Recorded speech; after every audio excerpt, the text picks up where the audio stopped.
Hi everyone, welcome back to another video from Tech Basics. In this video, we will be learning how to cancel nationwide credit card payment. Canceling a nationwide credit card payment is a straightforward process, so let's go ahead and dive into the video. First of all, go ahead and open a web browser. Now go to the URL box and type in nationwide.co.uk and press enter on your keyboard. Doing this will take you to the official website for Nationwide. From the main homepage, go ahead and click on the contact option at the top right corner. Under contact us, select credit card, choose credit card option once again, and then you will be able to see your toll-free number displayed on the screen.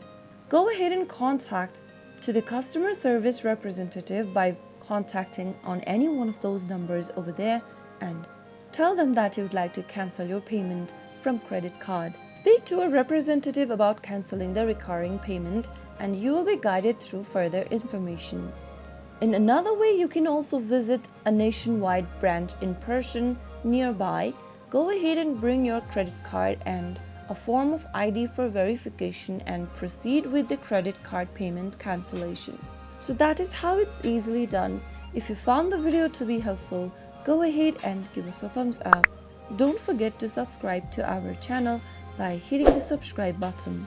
Press the bell icon so that you'll never miss another upcoming upload from us. I will be back again in the next episode. Thanks for watching.